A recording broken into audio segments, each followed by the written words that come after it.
Copyright disclaimer. Under Section 107 of the Copyright Act 1976, allowance is made for fair use for purpose such as criticism, comment, news reporting, teaching, scholarship and research. Fair use is a use permitted by copyright statutes that might otherwise be infringing. Non-profit, educational or personal use tips the balance in favor of fair use.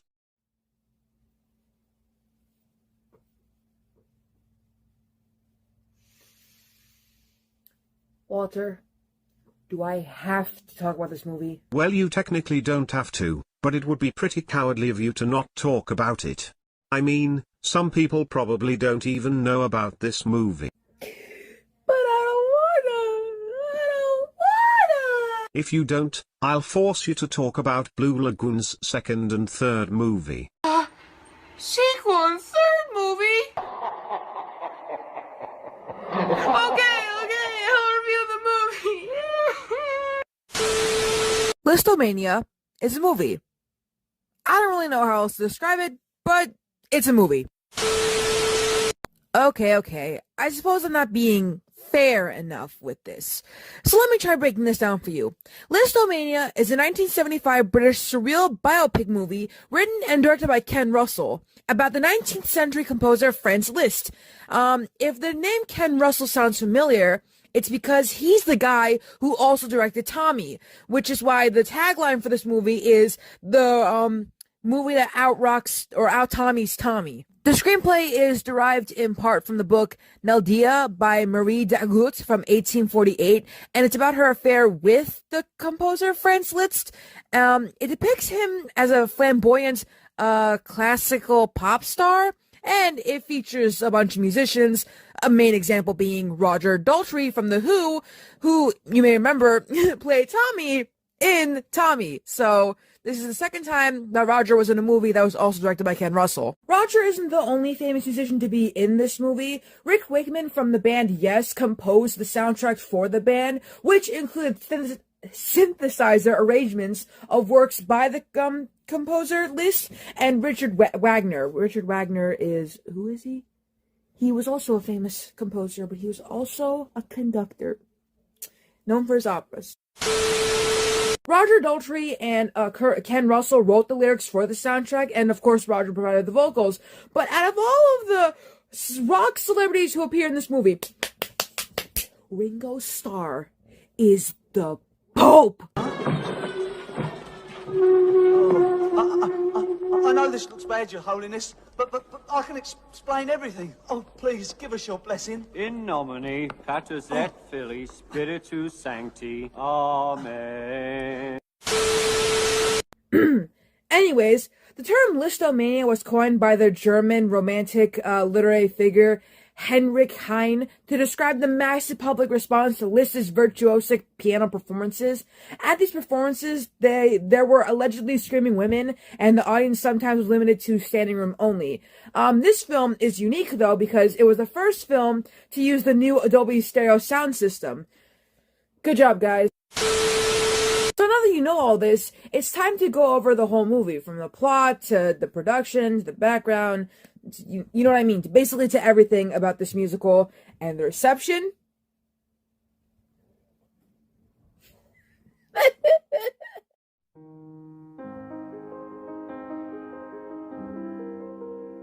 Now, I won't read the entire plot because, 1, we'd be here all day. 2, this is a biopic, so everything that you know about this composer is in the movie. And 3,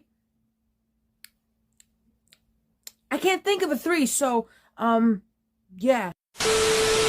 No, dear viewer. I will instead read 3 parts of the plot and let you be confused from there, because it just sounds funnier if I do that. So let's begin. The film tells of Liszt's life through surrealistic episodes blending fact, fantasy, and anarchist elements. At the start, he is caught in bed with Marie Dagout by her husband, the Count Dagout. I know I butchered that, and I'm sorry.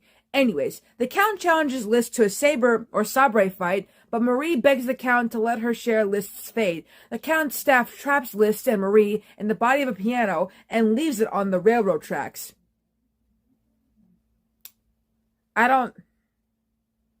Did this happen?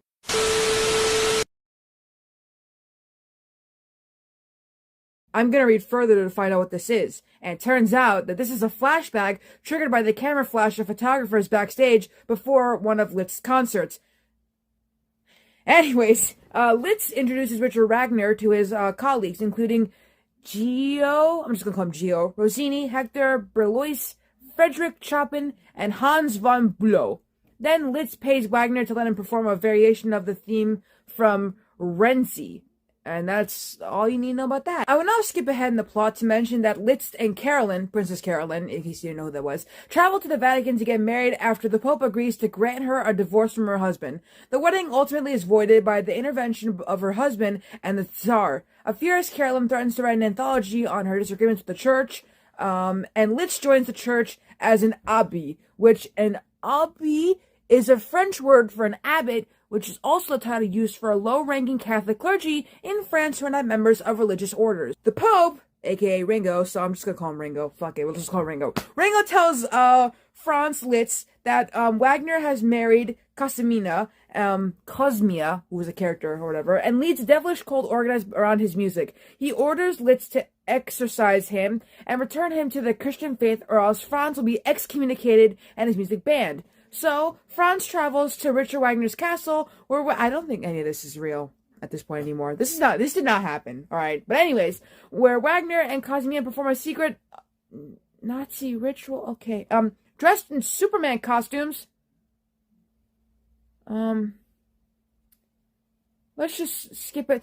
Cosmina leads the Wagner Hitler to gun down the what the fuck?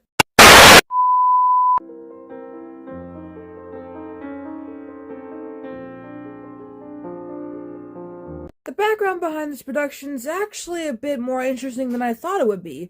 You see, David Putman's company, Good Times, planned to make a series of 6 films about composers, and all these films are going to be directed by Ken Russell. Subjects were to include Franz Liszt, George Gershwin, Berlioz, and Vaughan Williams. The first one was Mahler in 1974, which had been a minor success. So they already did start making those movies. In July of 1974, Ken Russell said he wanted Mick Jagger to play Liszt because Liszt had been the first pop star. Putnam says he wanted it to follow with a biopic of Gershwin starring Al Pacino, but claims that Russell just made Tommy and wanted to make a film about Liszt with Roger Daltrey. The two films contain several thematic connections, including the public perception of stardom and virtuosity. I think that's how you say that word. There's also the romantic aspects of contemporary music and film. Ken Russell wrote that he had written the films about both Liszt and Gershwin. The latter was called The Gershwin Dream, and it was Putnam who chose Liszt. Ken Russell said this was probably because Russell wanted to play Liszt. So in October 1974, Ken Russell announced that Roger would play Liszt. Liszt's music is just like modern day rock, said Roger Daltrey in November. He was a lot like me. He had this religious thing like me, but he still went lusting after women. Roger is a natural brilliant performer, said Ken Russell. He acts as he sings, and the results are magical. He also has a curious quality of innocence, which is why he was the perfect Tommy, and why he's the only person to play Liszt. Sure, let's go with that. So then in December of 1974, Mayfair announced it signed a deal to distribute 5 films made by Ken Russell and Good Times, started with one on Liszt. In February of 1975, Russell said that Marty Feldman was to play Wagner. The same month, the title was changed from Liszt to Lisztomania, which... okay.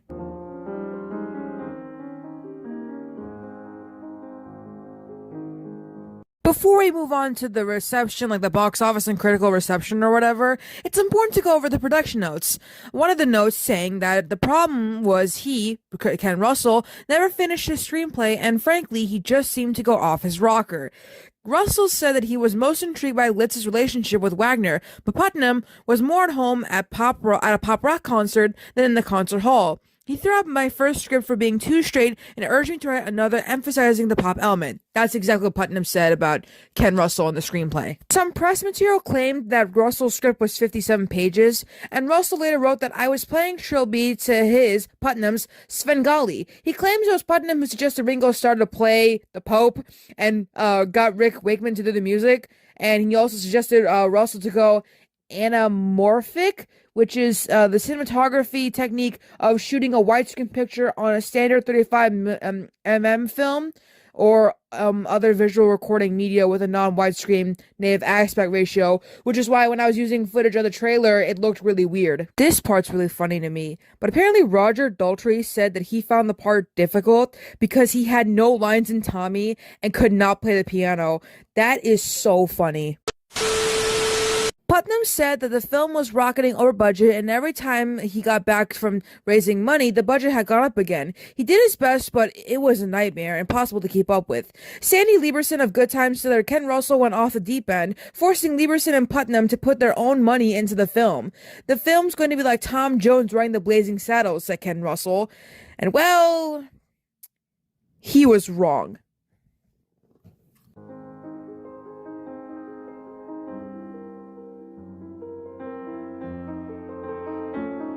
So how bad was the movie?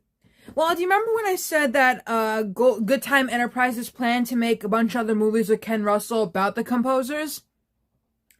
Yeah, that never happened because this movie was so bad, it ended the plans with Ken Russell. Very famous movie critic Roger Ebert of the Chicago Sun-Times gave the film a 3 out of 4 stars and called it a berserk exercise of demented genius. And on that level, I won't make my praise explicit, it functions and sometimes even works. Most people will probably despise it. Wow. Richard Eater said that for the first half hour, the film is manic and extremely funny. Then it relapses into a noisy bit of pretentiousness in the manner of its predecessor, Tommy. Full of... Okay. Don't insult Tommy. That movie is... Don't insult Tommy. Other famous movie critic Gene Siskel gave the film 1 star out of 4 and wrote that Russell fills the screen with enough outlandish sexual imagery to render one's senses numb. The film's publicists would have you believe Lisztomania is outrageous. On the contrary, it's just boring. The film holds a rating of 50% on Rotten Tomatoes based on 10 reviews. Ken Russell later said that he got off on the wrong foot with the film, which called for a bigger budget than we had, so the film doesn't work as well as I wanted it to. The symbolism, moreover, is a bit too relentless, and the fantasy sequences tend to submerge the reality of the characters. I think I exhausted the vein of biographies of composers at the time. I have to say, though, to close this video off, making Ringo the Pope is the funniest thing Ken Russell ever did. And although I didn't want to talk about this, but I might as well, Tommy is an interesting movie in that the musical doesn't copy the movie at all. This is the first time a musical that's adapted from a movie doesn't copy the movie thoroughly. Because, and I've seen Tommy, so I can say this, the movie and the musical are completely two different things that I wish I could say in a video, but it wouldn't be a good video. Because in the movie, Tommy watches his father get killed, but in the musical, he watches his mom's boyfriend get killed. Two different things. Also, his parents don't die in the musical. I really should have mentioned that. That'd be really fucked up if they killed Tommy's parents. Also, Tommy's mom actually cares about him in the musical, unlike in the movie, when she just doesn't give a shit about him. And some things are still the same, like the uncle scene and the Tina Turner being the gypsy queen. That's the same in the musical too. But that's gonna do it for the video. Hopefully it doesn't get copyright blocked or claimed. I did use fancy music in here and some clips of Lisztomania, but then again, who's gonna really copyright claim this shit or block this like at all? This movie sucks. It really does suck. So, I'll see you all in the next video, whatever it may be. I might put it in a wheel and spin it and call it a day.